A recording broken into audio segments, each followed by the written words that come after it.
Before jumping into the discussion, I wanted to say that anyone who needs gaming hardware of any kind should definitely check out Massdrop. If you click the link down below, it's the top one in the description, and you make a free account, you can check out their listings because they have really good deals on a lot of gaming products, and they're actually better prices than I've been able to find anywhere else.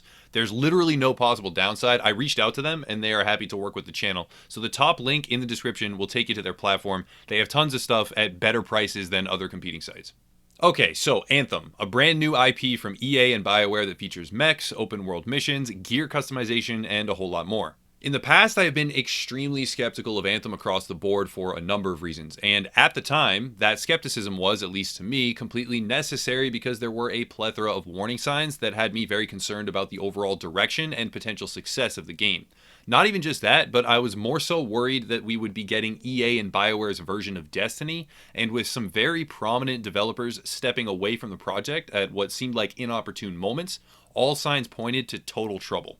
I also firmly believed, and I was pretty adamant about this too, that there would be a large delay. Many players naively thought it was going to launch in 2018. That's completely absurd, and it was indeed delayed till early 2019, but truthfully I expected an additional delay. It has been confirmed now that the release window is concrete, but I am fairly certain that this has less to do with the product being 100% fully polished, and more to do with competitors and the reflected launch dates of other games. Regardless, it's set to drop on February 22nd, 2019, and I would be lying if I claimed that there was not at least some anticipation in my mind.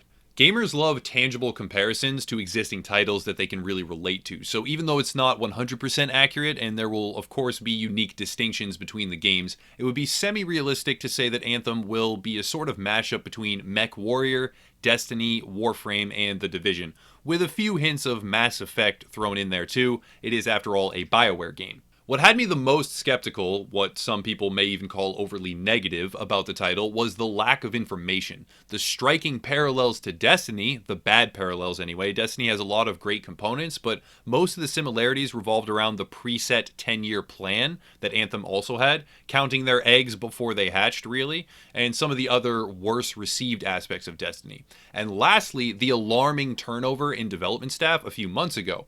One last and extremely important factor to my stance was that EA, the game's publisher, was at that time neck deep in microtransaction mania, and they still are actually, but they got hit hard and fast by consumer outrage over some of their more blatant decisions, so that tidal wave of predatory garbage has been at least temporarily staved off. Since all of that took place, we have received much more information. We've witnessed the deadline be delayed, yes, but then actually nailed down, and also witnessed a shift on the publisher level away from the more user-unfriendly monetization methods. It's not gone per se, but it's not in free fall anymore. Thanks to all of these changes and the difference in overall climate, Anthem takes on a new light.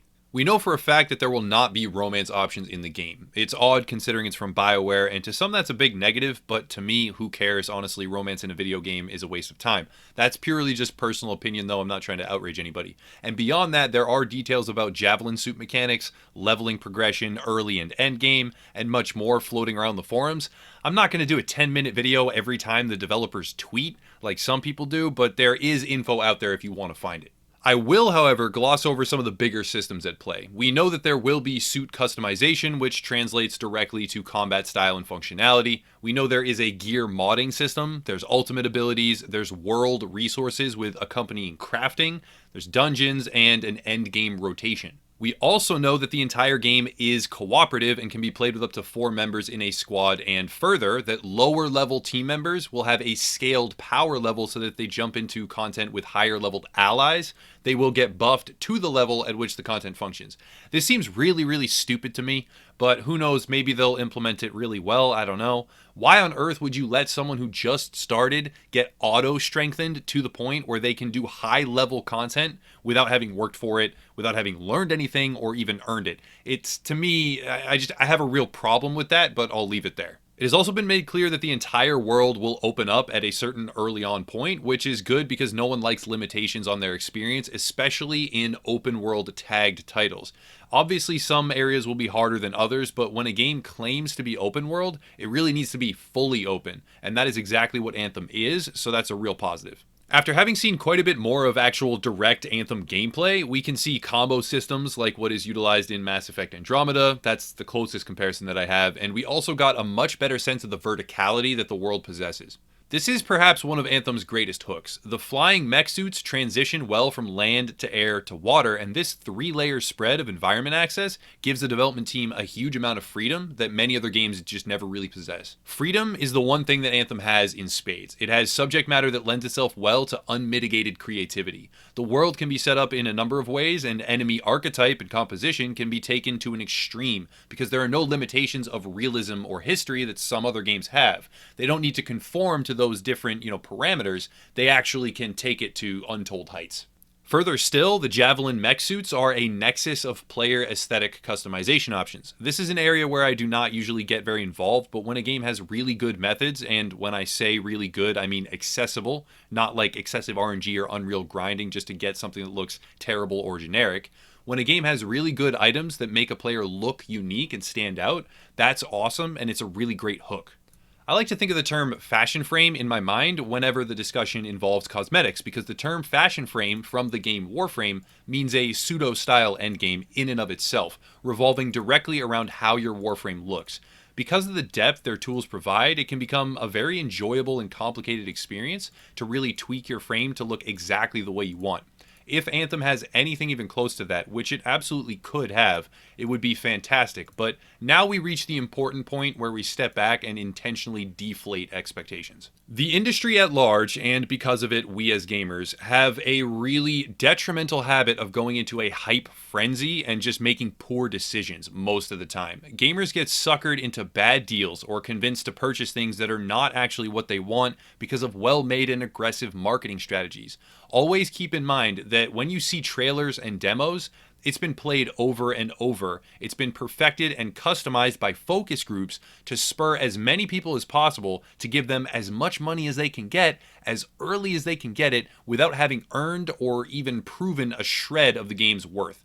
Unfortunately, a lot of companies now blatantly trick gamers and flat out use false marketing to sell games by even advertising game footage, and there's air quotes around that, for a game that does not even exist yet.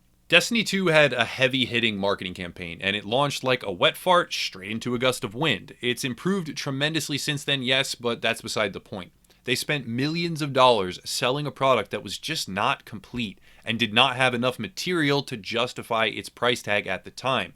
Anthem, for a long time, looked like a straight-up copy-paste from EA and BioWare of the Destiny formula, and for many months, looking at what seemed to be a copy-paste as Destiny 2 floundered, unsurprisingly alarmed a great deal of people.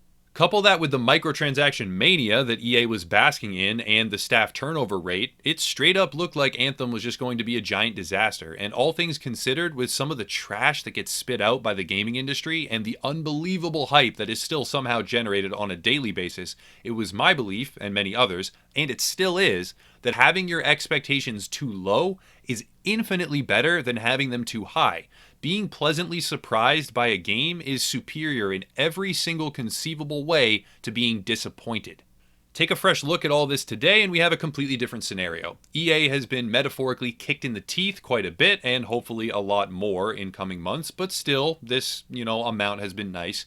BioWare has at least mostly stabilized its personnel, and more meaningful distinctions can be seen between what Anthem is shaping up to be and what Destiny already is. With all the potential this new IP has, I think, despite being the aggressive skeptic that I am, it is worth discussing, and I would actively encourage any fans of BioWare, open world games, multiplayer co-op, mech suits, sci-fi themes, and looter shooters, any of those, to keep an eye on this title. Don't pre-order it. For the love of God, do not give them money before you know for a cold hard fact that it is well made, deserving of its price tag, and something you fully intend to spend a great deal of time playing. Please, actually, do not pre-order it or other game. I would smash my hands on the desk, but it would mess with the mic. But likewise, don't write it off as, down and out or completely on the mat tapped out. Most certainly not because of some previous videos that I myself made or many other creators have posted. Don't take all of those videos, any of the positive or negative ones, and do any one extreme thing because of them. Don't pre-order because of anything that you see. That's idiotic. But don't, write the game off and decide never to purchase it because of the negative stuff that you see. New IPs like this sometimes flounder while trying to gain enough traction in order to succeed, and regretfully, one of the main target metrics now, which gaming companies have, is in fact pre-orders. So they stoop pretty low to meet those benchmarks, but a new IP such as Anthem, with its setting and its subject matter, it's really the epitome of what I would call tentative potential. That's really it though. Anthem is on my radar and most likely on my agenda as a creator to cover on the channel, and I felt that discussing the change in its development pattern over the past year was really worth making a video.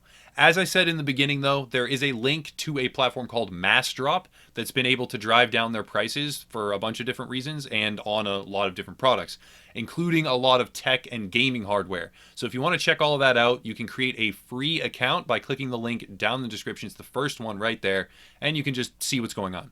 As always, thank you for watching. There are other links below to join our communities and support. There's merch, Facebook group, Discord server, Twitch stream, a whole bunch of stuff. And I will be live streaming Red Dead Redemption 2 when it launches, I think. And there's some more stuff down there as well, but I'll cut it there. Leave me a comment below if you have feedback of any kind, and that's it. Have a nice night.